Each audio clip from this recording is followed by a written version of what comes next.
Hey Pisces, just wanted to give you a look at your spread. I know this is kind of like the end of the reading, starting at the beginning of the reading, but just so you can see how it all worked out for you, that's what we have. And I'll see you during the pull of the cards.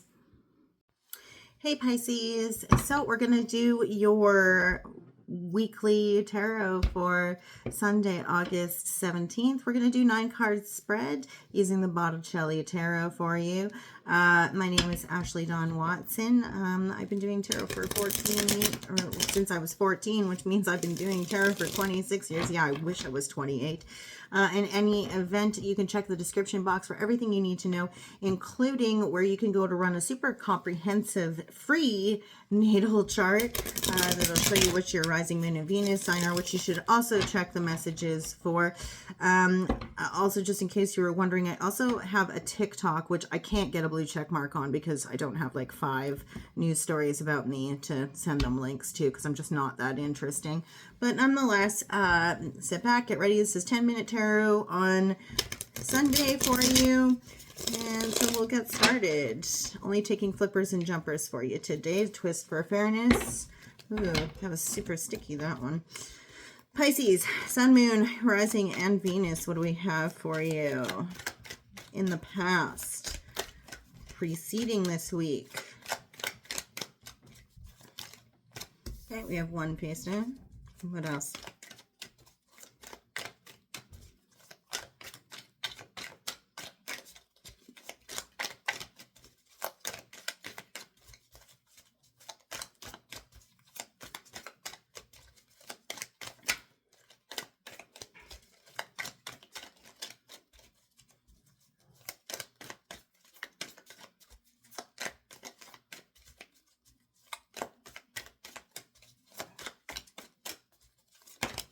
Okay, there's another. One more for the past, and then we'll talk about it. Oh, well, that's too many. I can't take that many. Come on.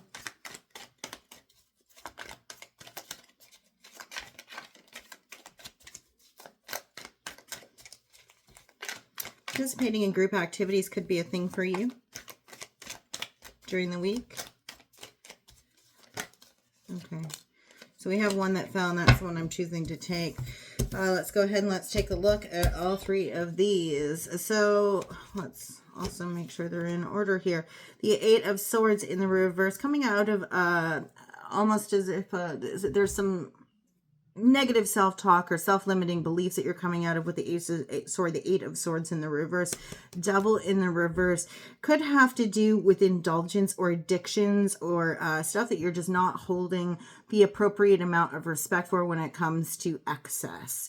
With the King of Cups in the reverse, could be dealing with Scorpio that isn't necessarily yielding from their waters to you, isn't giving of that cup. You could also have Scorpio in your chart and aren't giving of that cup as freely, but looks to be here where there are some self-limiting beliefs, negative self-talk, or a mental prison that you're coming out of from the past.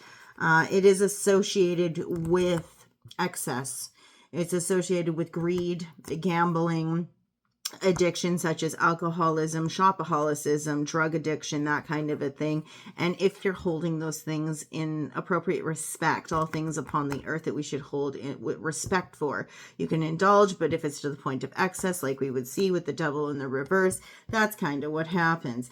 But there's been some type of a false belief or mental prison that you kept yourself stuck in regarding that. You or somebody else might actually be closed off at this time in their heart space as a result of that Scorpio energy here. If we were looking at a timing, I've been trying to let everybody know that when it comes to timings, I've been just out of the blue at some point in the last 6 months, I've started being encouraged just within myself. When we have a card that has a zodiac correspondence. So for instance, this is a Scorpio card. If it's in the reverse and I'm looking at timings, I would be looking at Taurus season for this. That is in the past. So yeah, during Taurus season, somebody shutting down in terms of sharing their emotionality, could be you, could be somebody else, but shutting down their emotionality because they are seeing somebody that is sitting in a point of excess. They're not moderating their things, and they're not like their habits are kind of getting out of control. But there's a part of this that's kind of as if you have the option to choose. You do have a choice not to sit in this energy, or somebody else does, and they're kind of sitting in this mental prison type energy. But there's a freeing of this. You're bringing yourself out of that mental prison surrounding that in regards to it. During this week, Pisces, Sun, Moon, Rising, and Venus. So what do we have for you presently during this week coming up? We have a flipper. What else?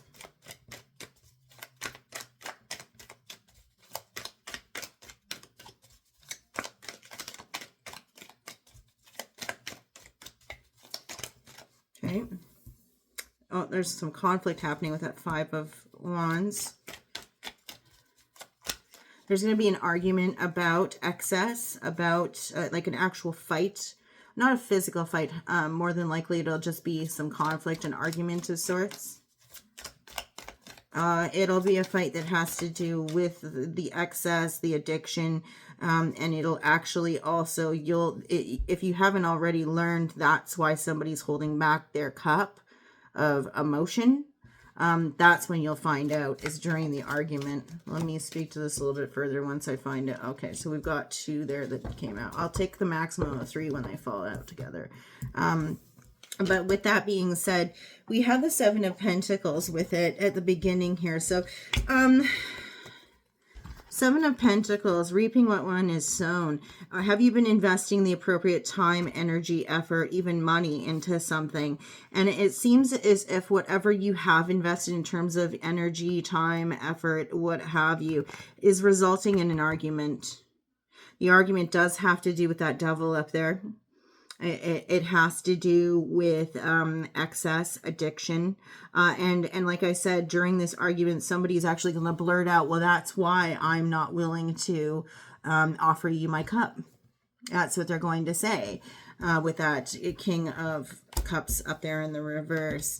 With that, we have the Strength card. There's going to be an Ass. This is actually on the Leo side of this week. So before we hit the 19th, you're probably going to see this happening.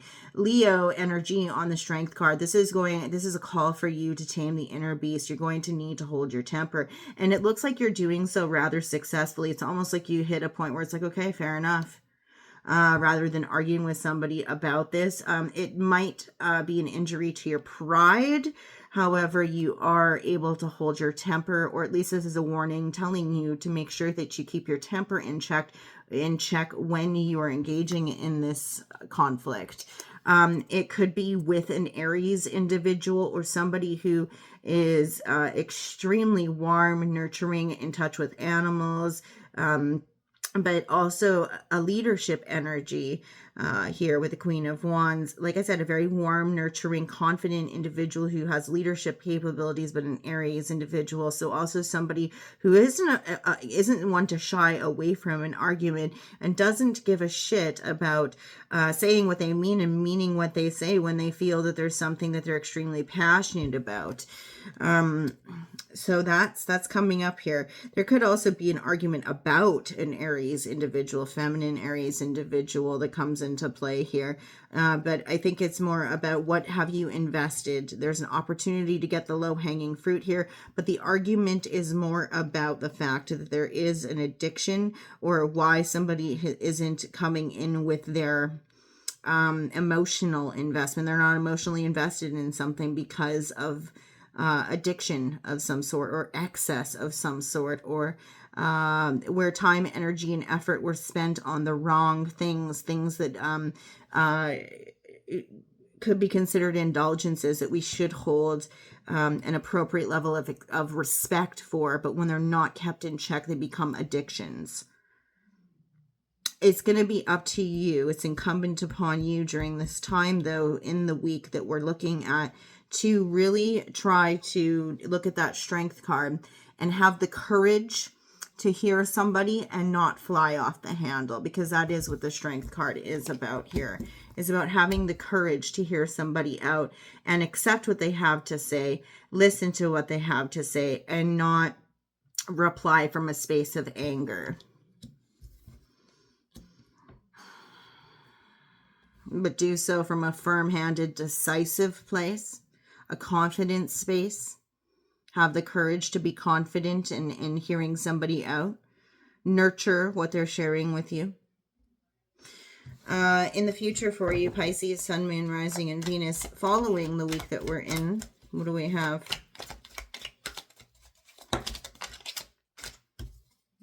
Do we have 3? We do. We have 3. Okay.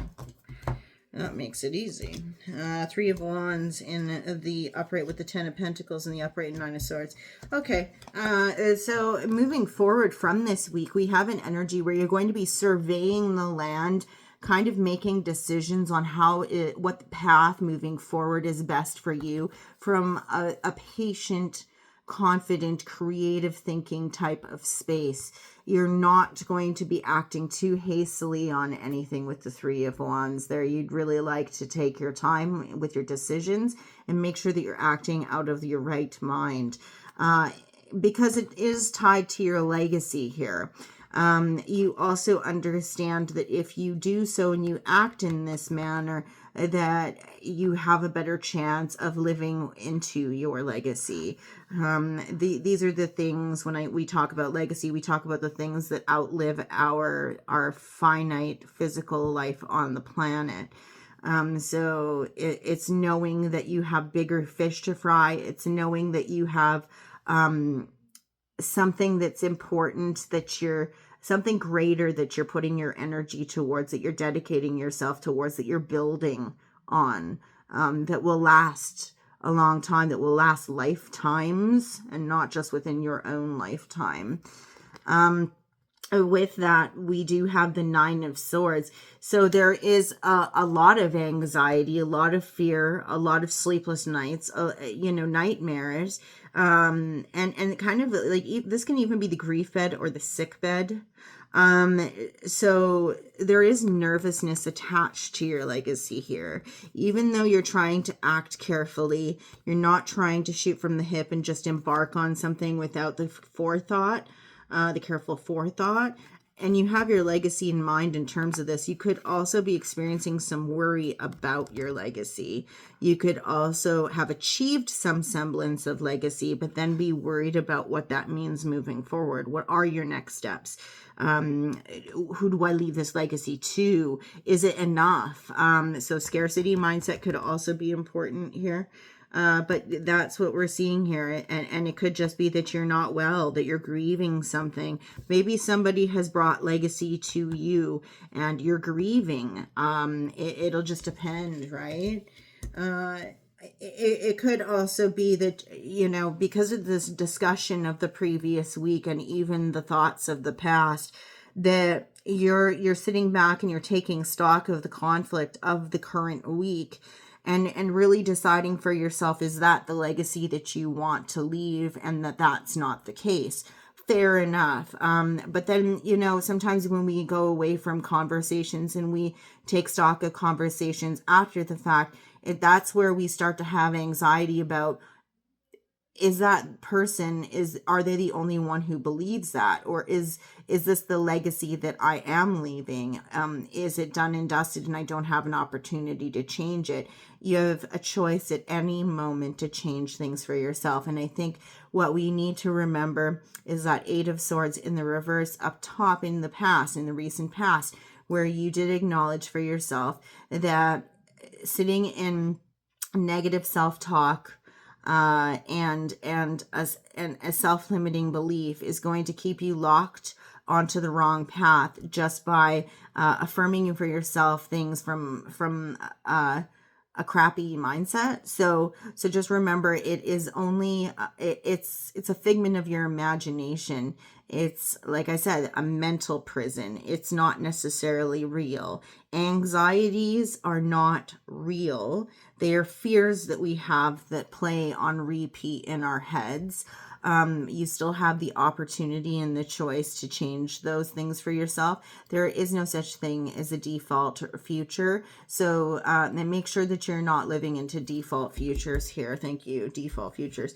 Don't live into default futures, because you do have an opportunity to change your legacy, reevaluate what your legacy is. And if certain people don't get what your legacy is, if they're off base in the first place, okay. But if there was a grain of truth in what they're sharing with you, then perhaps it's time for you to reevaluate your trajectory and move forward from a more productive space. Signs that you're dealing with during this week, Pisces. Sun, Moon, Rising, and Venus. What do we got?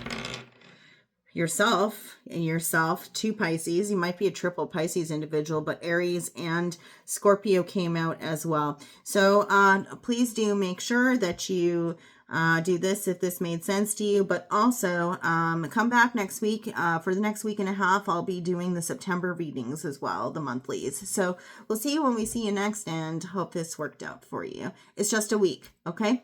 Thanks. Bye.